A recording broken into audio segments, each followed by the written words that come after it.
And welcome into the Oklahoman's video studio. I'm Dave Morris, joined by the Secretary of Agriculture for Oklahoma, Mr. Jim Reese. Sir, it's very nice to meet you. Thanks for stopping in today. It's good to be here. Thank you for inviting me. You serve two roles for the state, and probably multiple roles beyond that.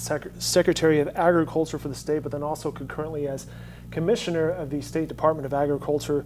So let's start right there. What are the similarities of those two roles, the differences, and how'd you land both of these? Well, the Commissioner of Agriculture runs the Department of Agriculture, okay. So that's that segment, and then it has a board, and so constitutionally one of those board members is selected at large and serves as Secretary of Agriculture, which advises Governor Fallon and is appointed by Governor Fallon to assist her in rural and agricultural issues as she deals with. You were appointed by the governor back in 2011, I believe, right? Correct.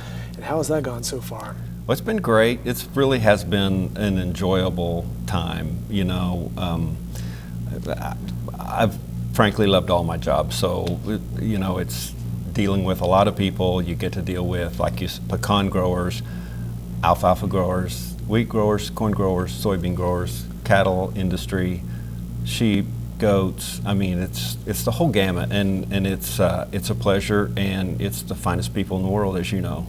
Secretary, I believe you grew up on a farm. I grew up on a dairy farm. So this is kind of right in your wheelhouse, right? It is. I was grown up on a dairy farm, and I still farm wheat and soybeans and milo, and it is the grandest way to live. We just went through the political season and still going through President-elect Trump going through his cabinet and the various positions. You served as a long time as a representative in the state. Do you miss that side of the politics? Are you happy where you're at right now in the secretary position? As far as campaigning and all that sort of thing? Yeah, I don't miss campaigning. Now, it's nice not to have to campaign, but like I said, I've enjoyed all my jobs, and so it is. I think it's far more reaching because it covers I represent the entire state, and I represent all of the producers, and so it seems more encompassing and it's certainly more enjoyable from that spectrum. State of the state for Oklahoma for agriculture. What was 2016? 2016 was really good in production. We produced probably more produce than we ever have in history. Certainly our wheat crop was the largest. Corn and milo were pretty good. Cotton was really good. So production-wise, we had a lot of rain from last October to this June-ish, July-ish. So we produced a lot of product, but we are not getting a lot of price for our commodities. So it certainly made new challenges, but in agriculture there's always a challenge. So whether it's weather, whether it's crop prices, or whether it's pests or weeds or other herbicides that we have to apply, there's always something, and it's dealing with it in the most cost-effective way that you can deal with it, and still trying to turn out a profit. I remember reading a story in the Oklahoman over the summer that wheat harvest is going really well, but that created a storage problem. I went to Garden City this past weekend, and there's wheat and milo and corn and soybeans stacked all the way. You know, in Kansas it's not unusual. They've always stacked it out on the ground and covered it. But in Oklahoma, we've probably stored more outside. Well, I know we've stored more outside this year than we've ever had before. Exports, a strong dollar hurts our exports, and so that's making it more difficult for us to sell some of the prices, and then the low price, the farmers aren't wanting to sell it, so they're keep holding on to some of their product. Sure. And so thereby we have a large amount of grain on the ground. Most of it's covered. Some of it isn't required to be covered. Some of it will last for a while without being covered, but the majority is covered. We came out of a long drought season. You mentioned the rains that we had over the fall, the winter, and into the spring. So are we getting back towards a drought condition across the state? We haven't really seen a whole lot of rain. I guess we have in the western part of the state, but certainly not here in the city. What's the drought condition? No, we are approaching some drought conditions across, particularly southeastern Oklahoma, and creeping west and far west. It's been dry for a while, and there's wildfire danger with the Department of Agriculture. We're also responsible for wildland fire across the entire state. So if there's a wildfire wherever it is, they might call they call the emergency management office first, but they will ask if we are able to. We've actually got engines and firefighters in Alabama and Georgia right now helping them fight fires. We were called by USDA to go help them.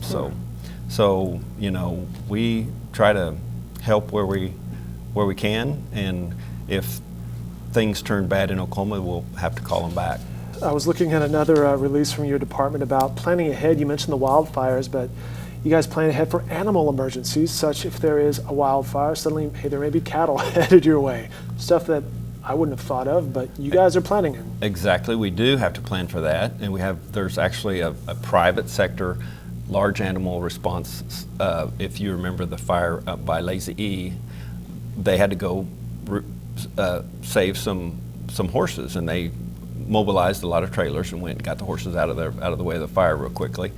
But at the Moore tornado, we had an extensive operation, and of course the local emergency management is responsible, but we certainly provided a lot of help, and we provided a lot of assistance to ensure that we tried to find a home, or we created this database so that people could see all the dogs and all the pets that were found, so that they could locate them, try to locate their pets, and then at the end, after a period of time, we adopted out as many as we could. We're talking with Ag Secretary Jim Reese here in the Oklahoman's video studio today, and we certainly appreciate you stopping by. President-elect Donald Trump, your thoughts on perhaps his upcoming presidency? Well, in agriculture, we're actually thankful for the election. If you remember some of the regulations that have come down from the current administration, was Waters of the U.S., which was universally opposed from virtually every sector, and it just kept getting forced down our throat despite Congress and courts telling them not to do it. If you go back to the Department of Labor, where they didn't want children, farm kids, to ride four-wheelers or climb ladders over 6 feet tall, the flood of regulations that were really choking our productivity.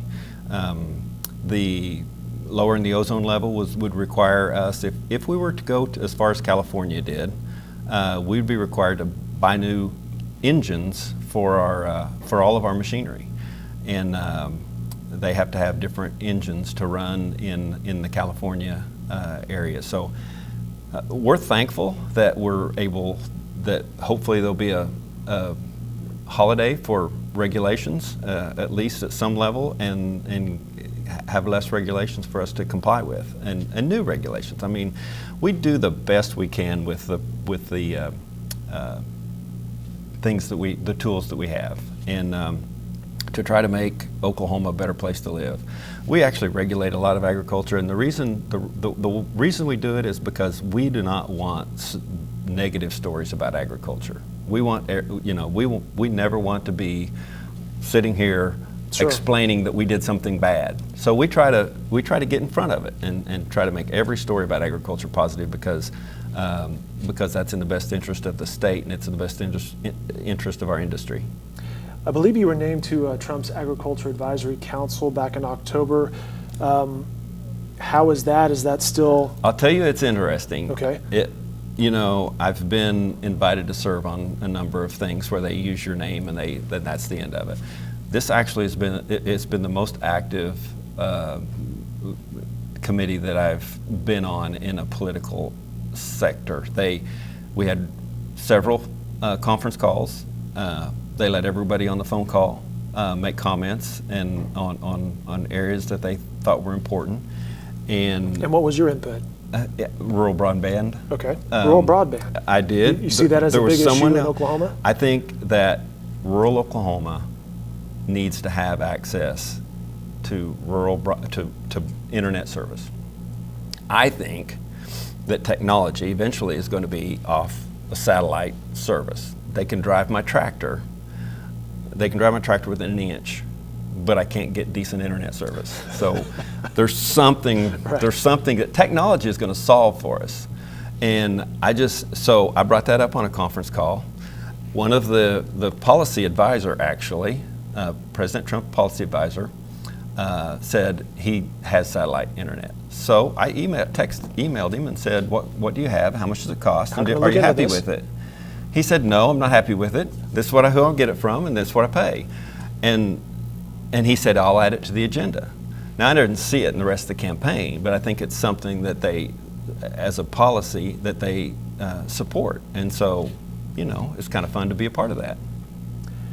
It's been a fun conversation with the Secretary of Agriculture for Oklahoma, Mr. Jim Reese.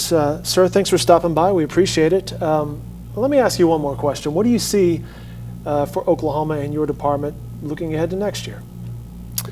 Well, maybe what are some of the areas you're focused on? I think that trade is, certainly President Trump doesn't want to sign TPP, and he's going to withdraw from it. That's fine. I'm not going to say any trade deal is perfect, can't be improved. I don't believe anything can't be improved. But we need trade in Oklahoma. We trade probably 25% of all of our ag products internationally. So it's one analogy is one of every 3 soybean rows goes internationally, and now it's probably almost 1 out of 2. Okay. That we sell a lot of soybeans internationally, so we need those markets, and so that negotiation, however it goes, is something that we need to be very involved in and interested in, because agriculture products, we have to have open trade borders. I think that there's a lot of concern about manufacturing and automobiles industry and those things, but for ag, we want trade deals with other countries because it's good for us. Good conversation. He's Jim Reese, Oklahoma's Secretary of Agriculture. Once again, I'll say thank you for your time. Thanks for stopping in. Happy holidays to you and yours. Thank you.